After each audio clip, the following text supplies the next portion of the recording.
Hello and welcome to Only Boards. Today, we are reviewing this Leaven K780. It is a FRL 1800 that only costs around 900 Philippine pesos or around 18 to 20 US dollars. With the basics out of the way, let us unbox this keyboard. In the box, you will see the keyboard wrapped in PE foam, the basic manual, and a basic USB-A to Type-C cable.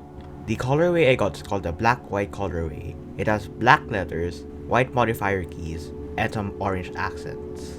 The design is simple. It's just a rectangle with some screws, some rubber feet, and that's it. The keyboard also has two stage feet for improved typing ergonomics.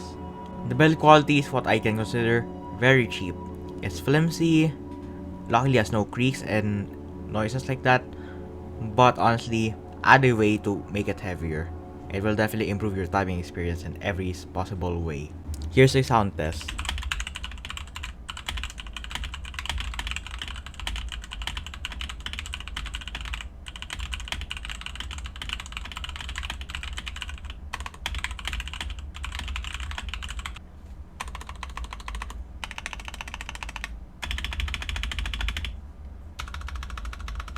It is amazing on how we got pre-lube stabilizers at 900 pesos nowadays. The switches used are the Leaven K780, which are a nylon bottom, PC top, and palm stem. The springs are a 40-gram actuation force and bottoms out to 60 grams, with a pre-travel of 1.8mm and total travel of 4mm. They aren't half bad stock. The switches are decently smooth to the touch and don't have that much spring ping, which sounds like your typical Otemu switch, aka a tiny bit muted. Now onto the fun part, modding the keyboard. To tear it down, just unscrew the screws on the plate.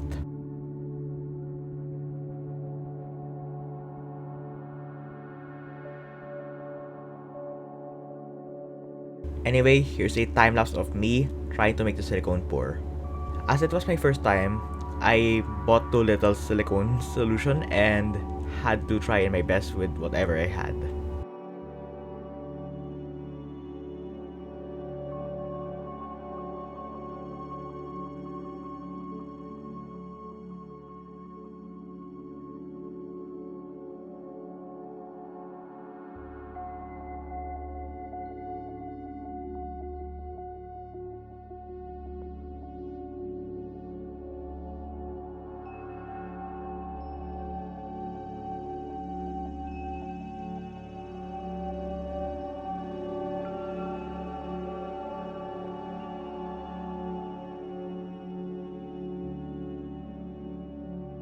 After the mods, how is it actually like using it? Your keyboard doesn't support NKRO, which means you're limited to around 5 or 6 keys per time, which can be a disadvantage especially if you're typing fast, but I guess it's what you get for the price. For gaming, the lack of NKRO can impact the game, but it's not as big as not having Hall effect switches or something like that. So I guess for the price, it's actually just a-okay. Not the best, not the worst, certainly usable. Oh, and before I forget, there's also rainbow LEDs in the keyboard. Not RGB, just rainbow LEDs per column.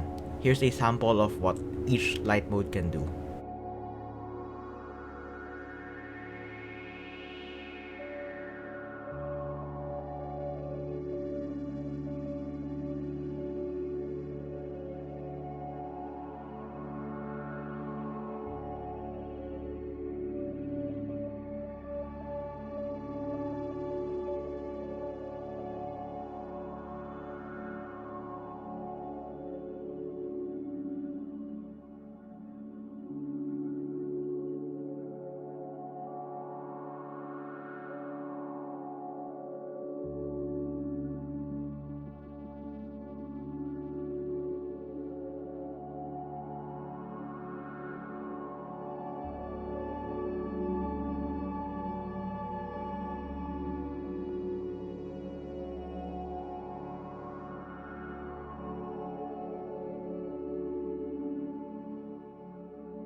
With that, we have come to the end of the review. I hope this helps in your purchasing decision, and I hope to see you next time. Goodbye.